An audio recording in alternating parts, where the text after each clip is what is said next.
야고보서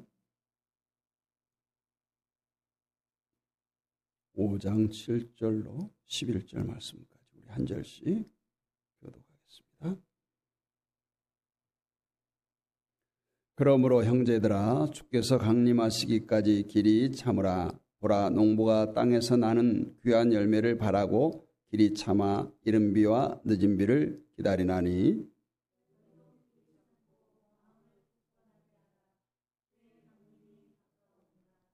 형제들아 서로 원망하지 말라. 그리하여 심판을 면하리라. 보라, 심판주가 문 밖에 서 계시니라.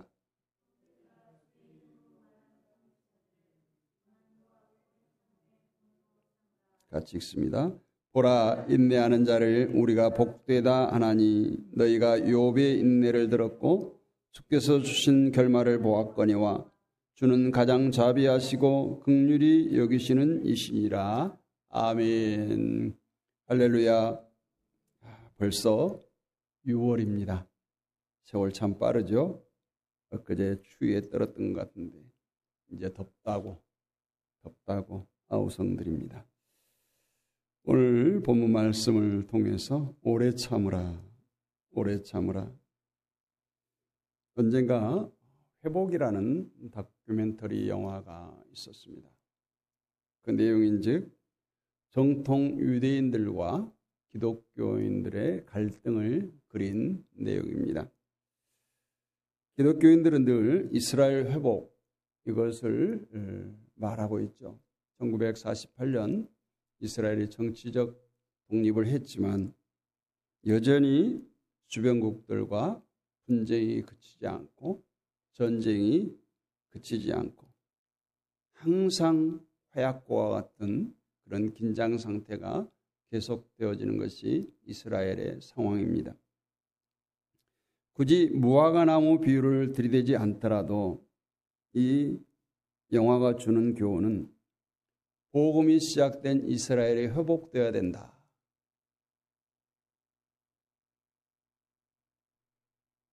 이스라엘의 회복으로 돌아가야 하는 것이 아닌가. 정말 땅끝은 이스라엘이 아닌가. 많은 학자들이 외쳤던 주장이 상당한 지지를 얻고 있습니다. 이스라엘뿐만 아니라 지금 지구촌을 보면 말세의 징조들이 처처에 일어나고 있습니다. 전쟁, 핵 이런 건 말할 것도 없고 기후위기 여러 가지 홍수, 기근 또 굶어 죽는 일들 이렇게 말세의 현상들이 많이 보여지고 있는데 왜 주님은 아직 오시지 않을까?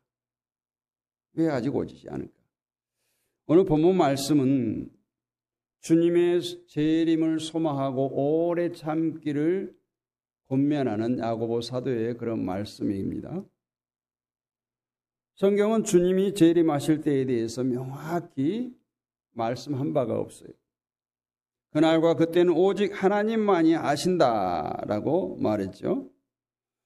그럼에도 불구하고 오래전 초대교회로부터 지금까지 많은 교회들은 예수님이 언제 오시는가 그 날짜를 조급하게 계산하고 주장하다가 잘못된 사람들이 참 많았습니다. 우리나라도 말할 것 없죠. 주님의 재림과 관련된 이단들이 참으로 많습니다. 언제 어디로 주님께서 재림하실 것이다. 너희가 가진 재산과 모든 걸 다 가지고 이곳에 모이라. 바치라. 주님을 기다리는 재림을 기다리게 지친 사람들을 유혹할 만한 그런 가문이설로 정말 가정도 직장도 재산도 다 포기하고 잘못된 길로 가도록 유혹하는 것들을 우리가 많이 봅니다. 분명히 주님은 우리에게 재림의 소망을 주셨습니다. 그리고 주님의 재림을 오래 참고 기다리라고 말씀합니다. 여러분, 현대인들이 가장 힘든 것 중에 하나가 뭐냐면 기다림이라고 해요. 오래 참는 것이라고 합니다. 우리 약속 시간 10분 뭐 초까지는 정하지 않죠. 몇 시 몇 분에 만나자 하면 한국 사람들은 대부분 그 약속 시간 전에 가서 기다린다고 해요. 그러면서 정시에 온 사람에게 뭐라고 해요? 왜 이제 오느냐 이렇게 말해요. 그러지 않아요? 먼저 온 사람이 약속을 안 지킨 거잖아요. 정시에 온 사람이 약속을 지킨 거예요. 또 이 기다림처럼 미련하고 어리석어 보이는 일도 없어요. 이제 약속 시간이 지나갔습니다. 기다려야 할까요? 그 자리를 벗어나야 할까요? 계속 이제 시계 보면서 기다리는 거예요. 행여나 혹시나 온갖 상상을 다 합니다. 약속을 까맣게 잊어먹고 있지 않을까? 오다가 무슨 일이 있지 않을까? 계속 하면서 그 시간을 기다리는 거예요. 근데 우리나라 사람들이 또 한 가지 특징은 빨리빨리. 항상 속도에 민감한 백성이에요. 그래서 빨리빨리. 옛날에 보면 학원도 보면 속성과가 있어요. 속성과. 교육을 6개월 받아야 되는데 3개월에 해주겠다는 거예요. 심지어는 운전도 속성과가 있었어요. 또 그런 걸 좋아해요. 그런 걸 찾는 고객들이 있어요. 세상의 모든 삶을 빠른 것이 능력이라고 요즘에 여깁니다. 남들보다 정보를 빨리 아는 것이 능력이라고 여기죠. 여러분 핸드폰 가지고 있는 것 지금 얼마나 속도 빠릅니까? 사진을 보내고 받고 하는데 얼마나 빨라요. 터치하면 한 바퀴 빙 돌아서 금방. 옛날에는 그렇지 않았어요. 그럼에도 불구하고 지금 더 빠른 것을 원해요. 그래서 초고속, 광속. 그래서 세상 사람들은 모든 것이 빠르게 물들어가고 있어요. 빠르게 물들어갑니다. 그래서 그 빠른 것이 능력이 되는 거예요. 빠른 정보를 내가 얼마나 아는 것이 능력이 되고 그 빠른 정보가 돈이 되는 세상이 되었어요. 그러나 세상이 어떻게 돌아가든 우리가 재림을 기다리는 성도들은 주님의 시간표에 맞춰서 주님의 시간에 맞춰서 오래 참고 기다려야 할 줄로 믿습니다. 오늘 재림을 기다리는 성도들에게 야고보 사도가 가르쳐준 세 가지가 있어요. 그래서 오늘 세 가지를 보면서 우리가 우리의 소망을 좀 더 든든히 세워가기를 간절히 원합니다. 오늘 7절에 보니까 첫 번째 본보기로 농부같이 오래 참으라고 말합니다. 농부는 어떤 직업보다도 기다림에 익숙한 직업이죠. 인내가 부족한 사람은 절대 농사를 지을 수가 없습니다. 아침에 씨앗을 뿌리고 저녁에 거둘 수가 없죠. 우리가 먹는 야채, 가장 쉬운 상추, 며칠 걸려서 먹어요? 계산 안 해봤죠? 20일 걸려야 돼, 20일. 최소한 20일. 우리가 먹는 배추, 50일 배추, 60일 배추. 다 그 시기가 있는 거예요. 그 시간을 기다려야 돼요. 또 대부분의 과일은 이제 6개월 이상을 기다려야 됩니다. 여러분, 인삼은 얼마나 기다려야 돼요? 물론, 실삼 같은 건 먹을 수도 있지만, 좋은 삶을 기다리기 위해서는 6년을 기다려야 되는 거예요. 농부는 씨앗과 소출을 위해서 철저하게 그 때를 기다리는. 내가 아무리 부지런하고 서두른다고 해도 빨리 열매를 맺는 것도 아니고 소출을 얻는 것도 아닙니다. 많은 경우에 농부는 햇빛을 기다리고 오늘 말씀처럼 늦은 비와 이른 비를 기다리고 바람을 기다리고 철저하게 기다려요. 그래서 요즘같이 속도를 강조하는 산업화, 과학화는 농사를 짓는 사람들에게는 전혀 거리가 먼 거예요. 물론 과학이 도입돼서 농사를 돕기는 합니다. 농부가 왜 이처럼 기다릴 수 있을까요? 왜 기다립니까? 농부가 기다릴 수 있는 것은 때가 되면 반드시 거두리라고 하는 소출의 가치, 열매의 가치를 알기 때문에 그래요. 현재의 삶에는 힘들어요. 수없이 많은 땀을 흘려야 돼요. 그렇게 기다려서 얻을 만한 가치가 있기 때문에 농부는 얼마든지 기다릴 수가 있는 것입니다. 비록 인내하는 것은 고통스럽지만 그 열매는 달아요. 농부가 기다릴 수 있는 것은 때가 되면 반드시 거둘 수 있는 그 소출의 열매가 있기 때문임을 알기 때문에 그래요. 그래서 오늘 7절에 보니까 보라 농부가 땅에서 나는 귀한 열매를 바라고 길이 참아. 우리의 삶에서 기다림의 가치가 주는 것은 바로 우리에게 약속하신 주님이 있기 때문에 그렇습니다. 주님께서 오시면 우리의 삶에서 모든 영역이 완성됩니다. 우리 그리스도인들은 농부와 같아요.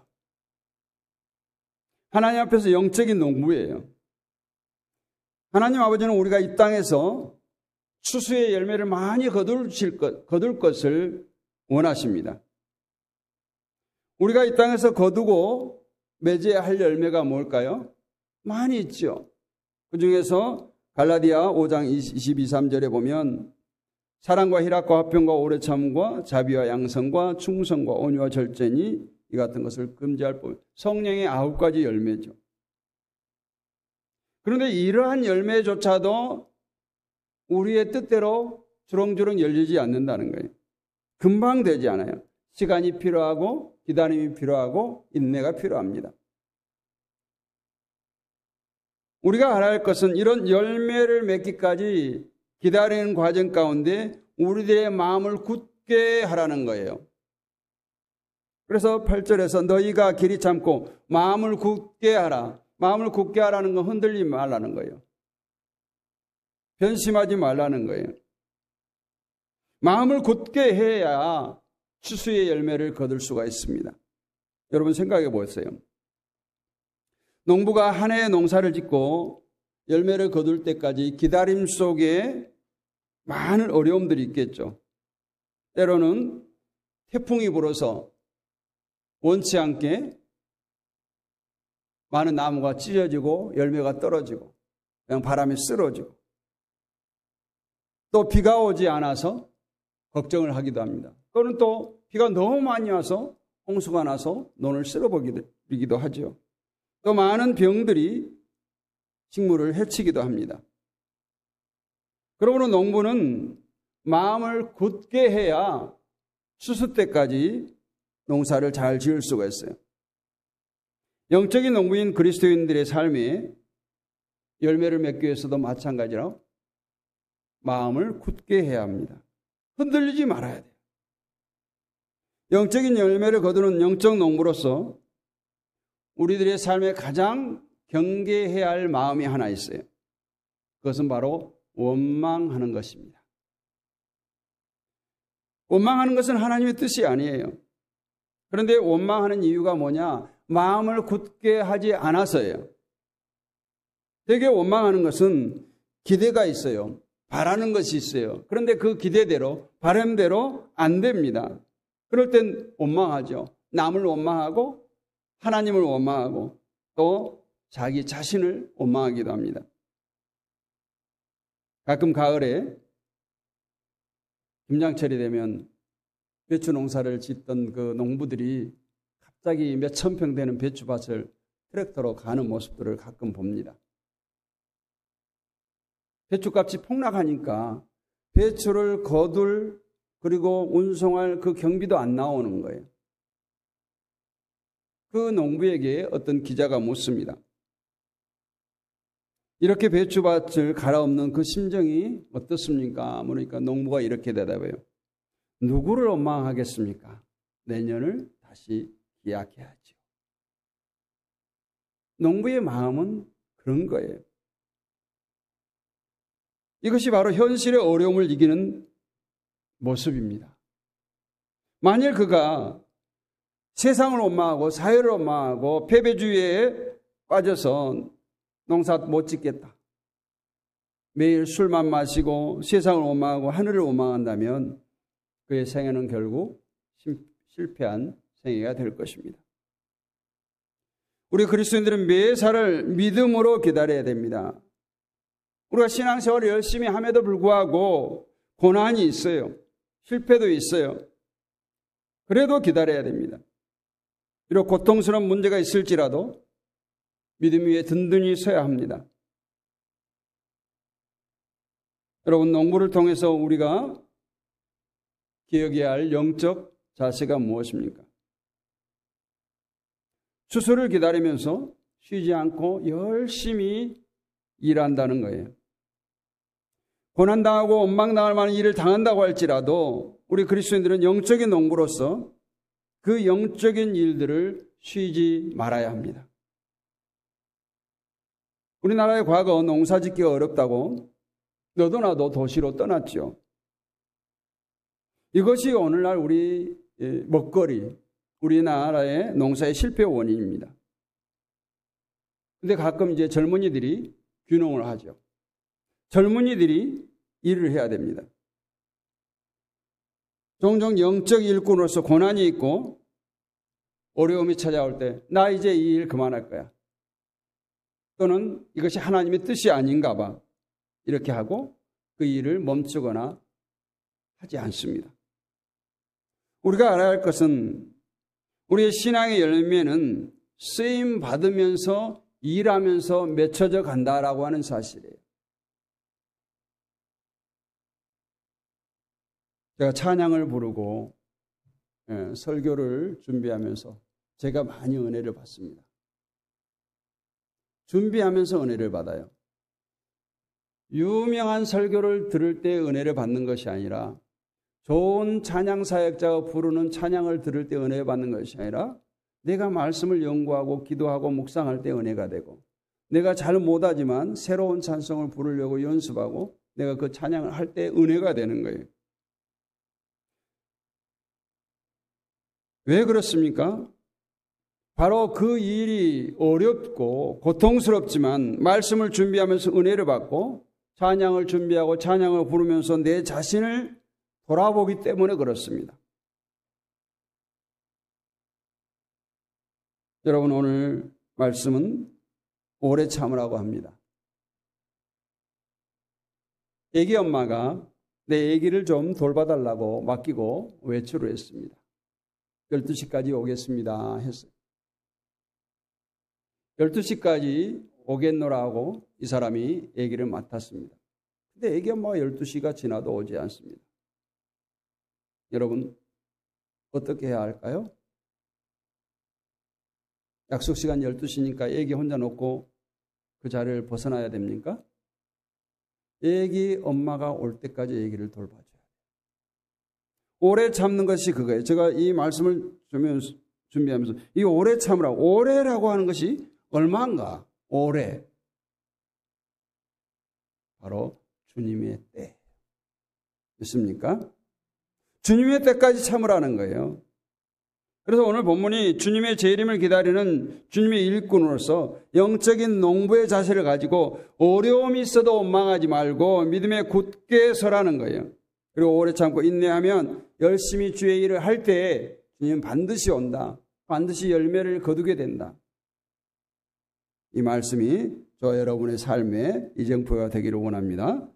두 번째는 선지자들 같이 오래 참으라 이렇게 말합니다. 오늘 10절에 보니까 형제들아 주의 이름으로 만한 선지자들을 고난과 오래 참음의 본으로 삼으라. 야고보서 기자는 두 번째 인내의 본보기로 선지자들을 보여주고 있습니다. 여러분, 성경에 많은 선지자들이 등장하죠. 하나님의 말씀을 대언한 자들이었어요. 성경에 보면 이사야, 에레미야, 에스겔, 다니엘 같은 많은 선지자들이 있습니다. 그런데 그 선지자들이 오늘날 목회자들보다 더 열심히 일했어요. 그것도 오직 하나님의 뜻을 백성들에게 전하는, 대언하는 그 일을 행했음에도 불구하고 많은 고난을 받습니다. 이상한 것이 하나님의 말씀을 대언하였음에도 불구하고 사람들은 선지자들을 인정하고 높이기보다는 저들을 핍박하고 심지어 죽이기도 했어요. 그러나 선지자들은 길이 참았습니다. 여러분, 신약에 오신 선지자의 완성되신 우리 주님도 마찬가지예요. 예수님께서 얼마나 옳은 말씀, 바른 섬김을 통해서 사람들을 섬겼습니까? 그러나 사람들은 예수님을 배척하고 심지어 십자가에 못 박아 죽였습니다. 우리가 기억해야 할 주님의 많은 말씀과 사건 중에서 가장 기억되는 것은 겟세마네 동산에서의 기도예요. 우리 주님께서 밤새도록 땀방울이 핏방울이 되도록 기도하는데 그 기도의 내용이 뭡니까? 할 수 있으면 이 잔을 내게서 지나가게 하옵소서. 그러나 나의 원대로 마옵시고 아버지의 뜻대로 하옵소서. 물론 수많은 기도를 했겠지만 이 기도를 반복해서 엄청나게 간절하게 기도했을 겁니다. 그럼에도 불구하고 다음날 새벽에 가룟 유다가 예수님을 잡으려고 군병들과 함께 옵니다. 그때 베드로가 손을 펴서 검을 빼서 대제사장의 종의 귀를 잘라버리죠. 그때 주님께서 이렇게 말씀해요. 이 검을 도로 집에 꽂으라. 검을 가지는 자는 검으로 망하느니라. 그러면서 주님이 또 말해요. 너는 내가 내 아버지께 구하여 지금 12영 더 되는 천사를 보내시게 할 수 없는 줄로 아느냐? 충분히 예수님의 능력이라면 12영, 한 7,000명의 군사를 동원해서 예수님을 또 선지자를 또 주의 백성들을 구원할 수 없는 줄 아느냐? 이렇게 묻고 있어요. 그 고난 속에 하나님의 뜻이 있기 때문에 그 고난을 달게 받는 거예요. 주님의 십자가를 통해서 구원의 하나님의 뜻이 이루어졌습니다. 우리의 삶의 많은 고난을 통해서 주님의 뜻이 이루어진 경우가 많아요. 그래서 하나님께서는 자기 백성들에게 고난을 허용합니다. 우리가 알아야 할 것은 그리스도인으로서 경건하게 살고자 하면 할수록 핍박과 고난도 함께 한다는 거예요. 예수님을 신실하게 따르는 주님의 사람들의 표지는 고난받는 현장에서 알 수가 있습니다. 그런데 여러분, 그렇게 그리스도인을 핍박하고 고난을 가하는 사람들이 교회 밖에만 있는 것이 아니라는 거예요. 죄와 사탄은 세상에만 존재하는 것이 아니라 때로는 교회 안에서 가장 가까운 우리 주변으로부터 그런 일들이 일어날 수 있어요.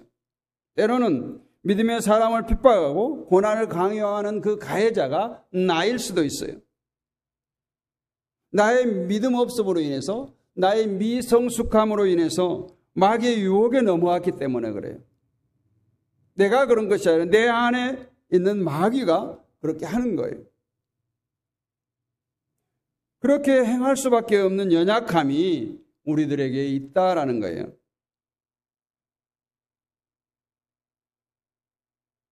그러게 베드로전서 2장 19절은 이렇게 말해요. 부단하게 고난을 받아도 하나님을 생각함으로 슬픔을 참으면 이는 아름다우나 죄가 있어 매를 맞고 참으면 무슨 칭찬이 있으리요. 그러나 선을 행함으로 고난을 받고 참으면 이는 하나님 앞에 아름다우니라.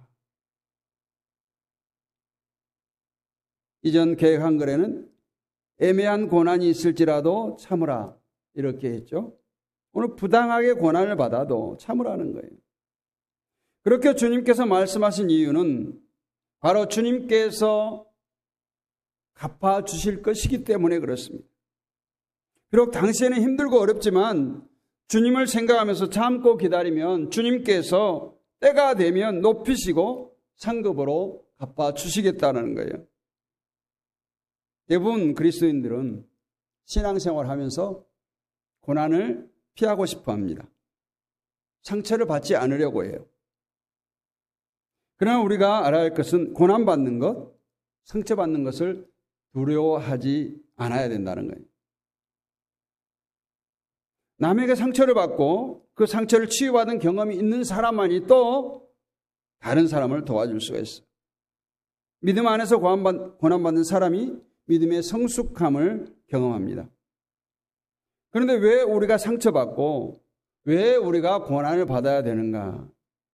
왜 하필 나입니까? 불평하지 마세요. 바로 그것이 주님의 뜻이기 때문에 우리가 그 고난을 달게 받아야 합니다. 우리가 말씀대로 삶을 사는 데 있어서 현실의 어려움 속에서도 그 말씀에 하나님께서 원하신 뜻이라면 우리는 고난이 있고 상처가 있지만 그대로 살아가는 것이 언약 백성, 하나님이 백성들인 것입니다. 그리고 그 고난 속에서 믿음을 지키고 인내하고 이긴 사람은 사람들이 우리를 인정해요. 뿐만 아니라 하나님께서 인정하시고 높여주시고 축복하십니다. 세 번째, 욥처럼 오래 참으라. 욥을 먼저 소개할까 합니다. 욥기 1장 1절로 5절 말씀 보면 욥을 이렇게 소개해요. 우스 땅에 욥이라 불리는 사람이 있었는데 그 사람은 온전하고 정직하여 하나님을 경외하며 악에서 떠난 자더라. 그에게 아들 7과 딸 3이 태어나니라. 그의 소유물이 양이 7,000마리요 낙타가 3,000마리요 소가 500개리요 암나기가 500마리며 종도 많이 있었으니 이 사람은 동방 사람 중에 가장 훌륭한 자라. 그의 아들들이 자기 생일에 각각 자기의 집에서 잔치를 베풀고 그의 누이 3명도 청하여 함께 먹고 마시더라. 그들이 차례대로 잔치를 끝내면 욥이 그들을 불러다가 성결하게 하되 아침에 일어나서 그들의 명수대로 번제를 드렸으니 이는 욥이 말하기를 혹시 내 아들들이 죄를 범하여 마음으로 하나님을 욕되게 하였을까 함이라. 욥의 행위가 항상 이러하더라. 얼마나 멋집니까? 그럼에도 불구하고 욥은 우리가 성경에서 꼽을 수 있는 고난의 대표적인 인물이었어요. 욥의 인내는 어쩌면 복된 인내였습니다. 욥의 인내는 우리가 믿음으로 인내할 때 하나님께서 어떻게 그 결과를 주시는가, 어떻게 역사할 것인지를 잘 보여주고 있습니다. 구약성경 욥기는 42장으로 되어 있어요. 41장까지 온갖 고난을 당하는 욥을 그리고 있어요. 42장, 그것도 42장 후반부에 가서야 하나님께서는 그러한 욥을 회복시켜 주십니다. 욥이 고난받는데 재물을 다 잃어버리죠. 부자였던 그 재물을 다 잃습니다. 아들 7과 딸 3을 하루아침에 잃어버립니다. 자기 몸은 온갖 욕창이 걸려서 정말 죄 위에서 죄를 뒤집어 쓰고 기와장으로 긁어야 할 정도로 심한 고통을 당합니다. 사랑하는 아내는 당신이 믿는 하나님을 저주하고 차라리 죽으라고 저주를 합니다. 믿음의 친구들조차도 욥을 정죄합니다. 환경, 가정, 개인, 엄청난 중복된 고난을 겪습니다. 그런데 욥을 보세요. 욥기 27장 2절에서 이렇게 말합니다. 나의 정당함을 물리치신 하나님, 나의 영혼을 괴롭게 하신 전능자의 사심을 두고 맹세하노니 결코 내 입술이 불의를 말하지 아니하며 내 혀가 거짓을 말하지 아니하리라. 욥은 고난을 당하면서 모든 일에 범죄치 않았어요. 입술로도 불평하지 않았어요. 제가 운전을 하다 보니까 앞에서 얼씬거리거나 운전을 방해하면 저도 몰래 시가 나와요. 근데 욥은 그렇지 않았다는 거예요. 어쩌면 욥은 하나님을 위해서 얼마나 충성되이 살았어요. 자기 자신들이 혹시 죄를 범했을까 몰라서 그 명수대로 번제를 드렸다니까요. 10번의 번제를 드렸어. 자기 자녀들의 허물이 있을까 봐. 그것이 늘 욥의 습관이었어요. 심지어 욥은 그러한 고난 가운데서 1장 22절에서 이렇게 21절에 이렇게 주신 자도 여호와시요 취하신 자도 여호와시니 여호와 이름을 찬송받으실지어다. 주변에서 보면 미친 사람처럼 보이겠죠. 모든 것을 빼앗아가고 10자녀가 하루아침에 죽어버리고 자신은 정말 더러운 질병에 걸렸는데 하나님을 찬양합니다.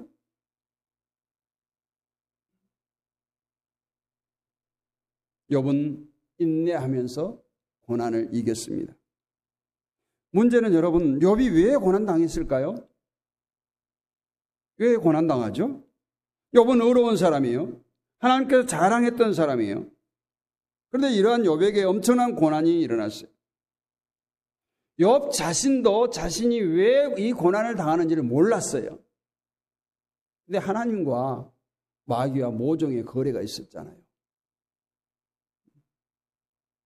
하나님과 사이에 사탄 사이에 일어난 일을 욥이 몰랐어요. 욥은 이유는 모르지만 하나님의 선하신 뜻을 믿고 무조건 참고 기다리면서 인내하고 이겼습니다. 사탄의 괴괴. 욥이 신앙생활을 잘하니까 하나님 앞에 의로우니까 사탄이 시기 질투한 거예요. 우리가 알아야 할 것은 우리가 아무리 믿음 생활을 잘해도 사탄은 우리를 시기 질투한다는 거예요. 얼마든지 우리를 고난 속으로 밀어 넣을 수 있다는 거예요. 우리가 고난이 닥치면 여러분 의심하지 마세요. 욥처럼 이기세요. 내가 뭘 잘못했지 이런 생각하지 마세요. 특히 불신자가 또는 믿음이 없는 자가 새롭게 두누옥 불 끈지고 하나님을 기쁘시게 하는 신자가 되었을 때 마귀가 더 질투합니다. 자기 수하했던 사람을 뺏기니까 마귀가 강력하게 역사하는 거예요. 그럼 어떻게 욥이 그런 시련 속에서 이겨낼 수 있었을까요? 욥기서 23장 10절에 보면 욥의 신앙 고백이 소개됩니다. 나의 가는 길을 오직 그가 아시나니 그가 나를 단련하신 후에는 내가 정금같이 나오리라. 여러분, 그와 같은 고난을 당하고 이런 고백을 할 수 있는 욥이에요. 욥은 비록 고난 중에 있었지만 하나님께서 나의 가는 길을 안다라는 거예요. 욥은 고난 중에 있었지만 전혀 조급함이 없었어요. 어쩌면 여유롭기까지 합니다. 욥은 하나님이 자비하심과 긍휼히 여겨주시는 하나님이심을 믿었어요. 당장은 고통스럽지만 하나님의 선하신 뜻을 믿는 백성들은 결코 조급하지 않습니다. 묵묵히 기다리는 거예요. 어떤 경우라도 우리 믿음의 사람들은 비록 현재가 어려워도 미래를 믿는 믿음 안에서 희망을 갖고 기다려야 될 줄로 믿습니다. 무엇보다 중요한 것은 기다릴 때 우리가 환경을 바라보고 범죄하면서 부정한 믿음을 가지고 기다리면 아무 소용없다라는 거예요. 그래서 오늘 야고보서 5장 8절은 뭐라고 말해요? 너희도 길이 참고 마음을 굳건하게 하라. 주의 강림이 가까우니라. 우리 주님을 기다리는 백성들에게 오래 참고 기다리는 소망의 믿음이 필요합니다. 어떠한 외적인 고난이 우리를 넘어뜨리려 할지라도 우리는 주님을 바라봐야 돼요. 주님의 재림을 기다리는 정결한 신부처럼 우리는 살아야 합니다. 그럴 때 주님의 백성들에게 영광스러운 천국 잔치, 혼인 잔치에 참여할 수 있는 만남의 축복을 허락하실 줄로 믿습니다. 자비하시고 온전하신 우리 주님의 재림을 우리 모두가 기대하면서 영광스러운 그날을 소망하면서 날마다 농부처럼 오늘 선지자들처럼 또 욥처럼 역전시키시는 하나님을 오래 참고 기다리는 여러분이 되시기를 주님으로 축원합니다. 그것이 바로 승리하는 길이에요. 다른 길이 없어요. 내가 힘쓰고 옆에 사람의 도움을 청하고 친척의 도움을 청하고 지인의 도움을 청해서 그걸 벗어날 수가 없어요. 이 신앙생활, 영적인 문제, 악한 영과의 싸움의 문제는 하나님께서 싸워주셔야 돼요. 너희는 가만히 있을지어다. 하나님께서 우리를 대신해서 싸우시겠다고는 그 하나님을 붙들고 모두가 승리하시기를 주님의 이름으로 축원합니다. 거룩하신 아버지 하나님 감사합니다. 오래 참으라, 오래 참으라, 오래 참으라 하신 야고보 사도를 통해서 주신 말씀을 우리의 마음에 새깁니다. 아버지 하나님, 이 땅은 정말 많은 사람들이 뒤엉켜 살아가는 땅입니다. 우리가 비록 세상에 발을 붙이고 살지만은 우리의 소망을 하늘에 두고 살게 하고 하나님이 나와 함께 하심을 믿고 나의 등 뒤에서 나의 앞서 일하신 그 하나님을 바라보고 오늘도 우리 하나님의 백성된 정체성을 가지고 하나님께서 이끄시는 삶대로 따라가는 우리 모두가 되게 하여 주옵소서. 우리의 삶 가운데 때로는 어려움도 닥칩니다. 시련도 있습니다. 고난도 있습니다. 이길 힘을 주옵시고 날마다 주님 붙들고 주님 손 붙들고 승리하는 우리 모두가 되게 하옵소서. 믿사옵고 살아계신 우리 주 예수 그리스도 이름으로 감사하고